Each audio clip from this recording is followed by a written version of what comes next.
안녕하세요, 김서일입니다. 어제죠, 12월 10일 날 2024년 세법 개정안이 국회 본회의를 통과했습니다. 다양한 분야들이 있는데 연금, 절세가 꼭 중요한 저희 개인 투자자들한테 필요한 내용들이 어떤 게 있는지 한번 살펴보겠습니다. 일단 간단하게 요약하면 이제 가장 핵심적인 거는 ISA 납입 한도를 증액한다라고 했었는데 그게 취소됐어요. 그래서 올해하고 동일합니다. 그리고 상속세, 자녀 세액 공제도 확대한다는 얘기가 있었는데 올해와 동일하게 되었고요. 금투세는 폐지됐고 가상자산 소득 과세 시행 자체를 2년 추가로 또 유예한다라는 얘기가 핵심인 것 같습니다. 정부 보도자료를 보면 자세하게 보면 뭐 이런 얘기들이 있어요. 그래서 ISA 세제 지원 확대가 현행 유지. 대부분의 법안들이 그냥 현행 유지가 많아요. 왜 그러냐면 이 추진한 게 정부 여당이잖아요. 정부 여당인데 아시다시피 지금 뭐 계엄령하고 그 뒤처리를 하고 있어서 정부에서 추진하던 안들이 대체적으로 좀 취소되거나 유예되거나 이런 것들이 많은 것 같습니다. 그래서 ISA는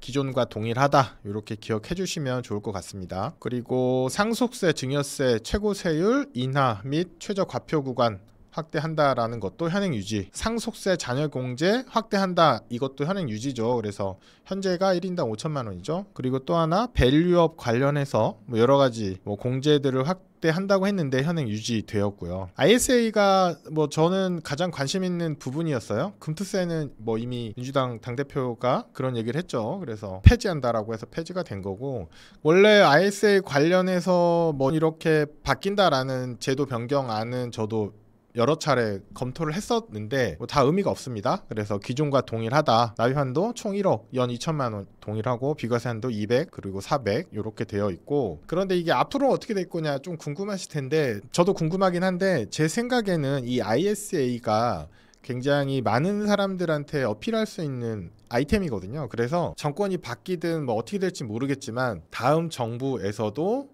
이 ISA를 이용한 어떤 혜택안을 좀 계속 카드로 만지작거릴 수 있다라고 생각이 들어요. 예를 들어서 탄핵이 가결되고 내년에 다른 정부, 다른 대통령이 되고 나서 뭐 다양한 또 선거들이 있잖아요. 총선도 있을 거고 뭐 여러 가지가 있을 텐데 그럴 때 주도하고 있는 여당에서 또 이 ISA 관련해서 세제를 확대한다 이런 아이템을 꺼내들 가능성은 충분하다고 생각됩니다. 왜 그러냐면 이 ISA를 처음 도입할 때 2016년에 도입했는데 그때 정부 여당에서 이걸 도입을 했어요. 근데 딱 그 시점이 언제냐면 총선 때였어요. 총선 때. 그래서 누군가는 이제 포퓰리즘이라고 할 수도 있는데 어쨌거나 뭐 저는 정치 얘기는 별로 하고 싶진 않고 어쨌거나 저희들이 저를 포함해서 여기 시청하시는 많은 분들이 굉장히 효율적으로 자산을 관리하고 운용할 수 있는 그런 제도기 때문에 어쨌거나 도입된 게 괜찮았고, 그리고 그 제도가 꾸준히 잘 정착이 되고 있는 것 같아요. 그래서 굉장히 많은 분들이 이용하시고, 납입 한도는 제 느낌에는 내년이든 내후년이든 또 다른 어떤 정치 이벤트가 있을 때 그 당시 정부 여당에서 이거 다시 꺼내 들어서 또 확대하겠다 뭐 이렇게 표몰이를 할 가능성은 있다고 생각이 됩니다. ISA 제도가 금융소득 종합과세 과세자는 가입할 수가 없어요. 그래서 3년 이내 과세자는 ISA를 가입을 할 수가 없는데 이 개편안이 나올 때 국내 투자형이라는 걸 만들겠다. 그래서 금융소득 종합과세자도 포함해서 여기 가입할 수 있게 하겠다. 이런 아이디어가 있었어요. 쉽게 말해서 국내에 투자하는 거는 절세 혜택을 좀 더 주겠다 뭐 이런 거였는데 이게 완전히 삭제됐죠. 그래서 뭐 나중에 또 나오면 그때 가서 다시 한번 살펴보면 될 것 같고요. 내년 2025년에는 뭐 이런 식으로 운용이 될 것 같아요. 2024년이랑 동일한데 ISA 계좌는 연간 납입 한도 2천, 총 1억까지 운용할 수 있고 소급해서 납입이 가능하죠. 그리고 손익통산이 된다. 지금 금투세가 폐지가 됐기 때문에 일반 주식 계좌에서는 수익 난 거, 손실 난 거 있을 때 손실 난 거는 아무런 혜택이 없고 수익 난 거에 대해서만 과세를 해요. 금투세에 이게 포함이 돼 있었거든요. 손익통산 기능이 들어가 있었는데 금투세 자체가 폐지가 됐기 때문에 손익통산을 받고 싶다. 나는 이게 불공평하지 않냐. 당연히 손실도 왔고 수익도 났으면 순수익에 대해서 과세를 해야지 왜 손실 난 거는 감안해주지 않고 수익 난 거에 대한 과세를 하느냐, 이런 불만들이 있는데 저도 있고요. 그런데 그걸 만약에 그 혜택을 받고 싶으면 ISA에서 하던지 아니면 연금저축 IRP에서 하던지 아니면 미국 상장 ETF 같은 걸로 해야지만이 손익통산 혜택을 받을 수가 있죠. 그래서 손익통산하고 순수익 기준으로 200만 원까지 비과세고요. 서민형, 농어민형 같은 경우에는 400만 원까지 비과세죠. 그거를 초과하는 부분은 분리과세 된다. 올해하고 동일합니다. 연금저축 IRP 같은 경우에도 올해랑 동일하죠. 5년 이상 적립하고 55세 이후에 연금으로 수령할 때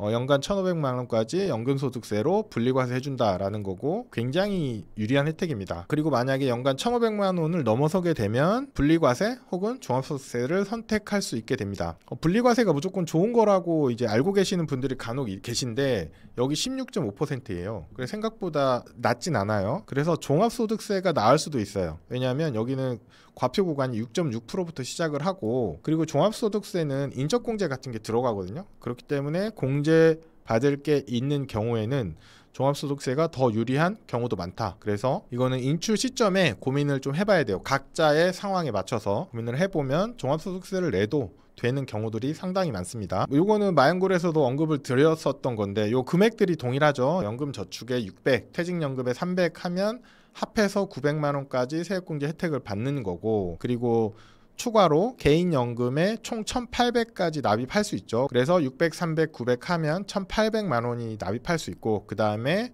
ISA에 또 2천만 원까지 납입할 수 있고 나머지는 일반 계좌에서 뭐 국내 주식 혹은 주식형 ETF 혹은 뭐 채권형 ETF 등을 투자할 수도 있고 거기서 발생하는 과세 좀 유념을 하셔야 돼요. 그래서 미국 상장 ETF로 운용하는 것도 검토를 해보셔야 된다. 정리를 해보면 절세 삼총사를 최대한 이용하자. 지금 금투세가 폐지됐기 때문에 일반 계좌에서 운영하면 굉장히 불리합니다. 그래서 연금저축 IRP, ISA까지 이용하면 연간 인당 3,800을 넣을 수 있고 만약에 결혼하신 분들 같은 경우에는 배우자 계좌까지 만들어서 하게 되면 7,600만 원까지 절세 계좌에 납입해서 운용을 할 수 있거든요. 그거를 이제 꼭 챙기시길 바라고 각 계좌에 맞춰서 뭐 ETF로 자산 배분 운용하면 투자가 그렇게 어렵다고 생각하진 않고요. 근데 목돈이 있다. 내가 뭐 40대, 50대, 60대이고 직장 생활 20, 30년 하면서 열심히 저축을 했어. 그래서 뭐 1억, 2억 정도는 있을 수 있죠.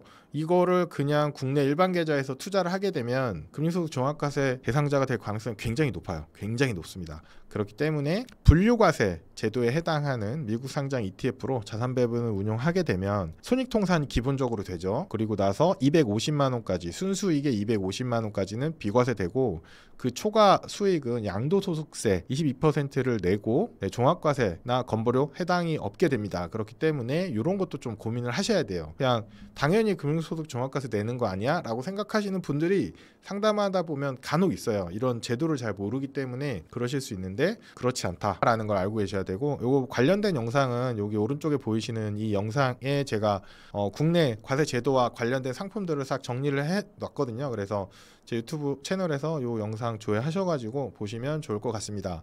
이상입니다.